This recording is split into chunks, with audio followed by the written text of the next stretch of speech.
আজকে ওই এক প্রভু এখন কোথায় গেছে? এমন ভাবে কথা বলতো, এই পিস্তল দেখিয়ে বলতো এটা তোমাকে এমনি দেওয়া হয় নাই, ব্যবহার করার জন্য দেওয়া হয়েছে, করেছো ব্যবহার, ও মানুষকে মেরেছে, গুম করে রেখেছে।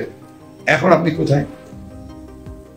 এখন কোথায় যে আপনি আপনাকে আপনার সম্পর্কে আবার আমাদের প্রধান, আমাদের আইন শৃঙ্খলা বাহিনী, আমাদের হোমের প্রধান বলছেন তার সম্পর্কে আমি কিছু জানি না। তো রাষ্ট্র কিছুই জানে না, এটা রাষ্ট্র আছে। সেনাপ্রধান আজিজের কথা বলছেন, আজিজ কার সৃষ্টি? তাদের সৃষ্টি। আজির অবস্থান ছিল কোথায়, কোথা থেকে তাকে কোথায় টেনে তোলা হয়েছে? আজকে বেনাজির আহমেদ, আজকে এখন তার হাজার হাজার বেরোচ্ছে আপনার অপকর্ম, লুটের ইতিহাস। প্রথম প্রত্যেকটা আপনার করা উচিত, একটা দুটো নয়, এরকম অসংখ্য ঘটনা আজকে। চতুর্দিকে তাকিয়ে দেখবেন তাদের দুর্নীতি ছাড়ার কিছু নেই। শুধু ঢাকাতে না, আপনারা যারা মহসুল শহরে বাস করেন কিনা জানি না, অনেকে খবর রাখেন, সব জায়গায় একই অবস্থা। তাদের তথাকথিত দামি ইলেকশনে নির্বাচিত বা আপনার মধ্যরাতে নির্বাচিত সব তথাকথিত এমপি টেপি যা আছে, এরা এখন আকণ্ঠ নিমজ্জিত টাকার ভারে মারা পড়া অবস্থা কিজনের। এরা সব বিদেশে বাড়ি করে। এক ভূমি প্রতিমন্ত্রী যে ছিল আগে, তারই নাকি আপনার 365টা বাড়ি লন্ডনে। তো এখানে কি করবেন আপনারা? এই জন্যই বক্তব্য বাড়াবো না, আমরা তো বয়স হয়ে গেছে, যেটা সাহেব বলেছেন। আমরা কি এখন আর রাইফেল ধরতে পারবো? আমরা কি রাস্তায় দাঁড়িয়ে ওইভাবে মারামারি করতে পারবো? পারবো না। আমাদের দরকার ইয়াং জেনারেশন। এই যখন আমরা যুদ্ধে ছিলাম, আমরা সবাই তরুণ ছিলাম, সবাই তরুণ ছিলাম, যুবক ছিলাম, মাথার মধ্যে কিচ্ছু ছিল না যে দেশ স্বাধীন করতে হবে।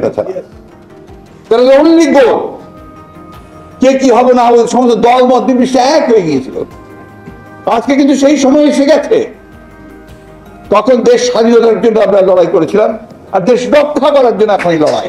আর ওই এক প্রভু এখন কোথায় গেছে? এমন ভাবে কথা বলতো, এই পিস্তল দেখিয়ে বলতো এটা তোমাকে এমনি দেওয়া হয় নাই, ব্যবহার করার জন্য দেওয়া হয়েছে, করেছো ব্যবহার, ও মানুষকে মেরেছে, গুম করে রেখেছে। এখন আপনি কোথায়? এখন কোথায় যে আপনি আপনাকে আপনার সম্পর্কে আবার আমাদের প্রধান, আমাদের আইন শৃঙ্খলা বাহিনী, আমাদের হোমের প্রধান বলছেন তার সম্পর্কে আমি কিছু জানি না।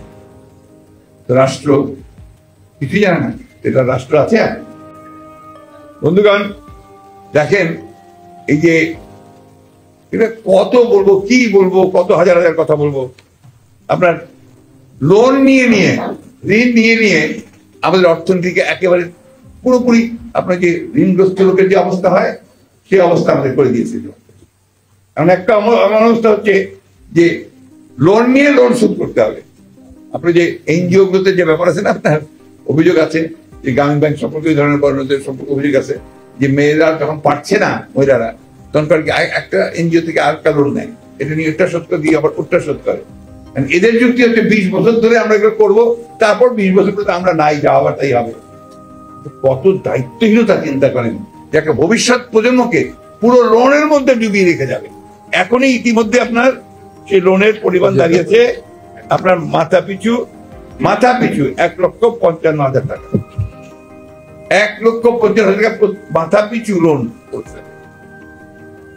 আপনারা এখন বলেন, এমন এমন সব প্রজেক্ট করছে, তার মধ্যে একটা প্রজেক্ট রূপপুর পারমাণবিক প্রজেক্ট, কোনোদিনই শেষ হবে না। আর আমাদের ওর লোন ইন্টারেস্ট শোধ করতে করতে আমরা শেষ হয়ে যাবো, সবচেয়ে বেশি ইন্টারেস্ট হয়েছে। আপনার মেগা প্রজেক্ট গুলো চায়না থেকে আনছে, সমস্ত সাপ্লাইজ ক্রেডিট, আপনার যত আনছে সমস্ত ক্রেডিট নিয়ে আসছে, সমস্ত আমাদের হ্যাঁ সব এলিভেটেড এক্সপ্রেসে। এরপর আবার বিদ্যুৎ, আদানি সাহেবের কাছ থেকে আপনার বিদ্যুৎ নিয়েছে, ভারতের কাছ থেকে।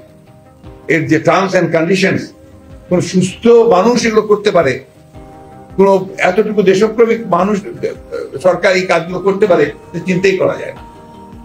এতটুকু দায়িত্ববোধ থাকে তাহলে এই কাজগুলো তারা করবে। এটা সেই জন্যই আমরা বলি, আমি সবসময় বলে আসছি, এটা কি তারা তো আপনার এই দেশের মানুষ না, তারা বর্গী, তারা লুট করে নিয়ে চলে যায় এবং পাচার করে দেয়, তারপরে সময় মতো যখন যার ক্ষমতা থাকার সম্ভাবনা তো পালায়।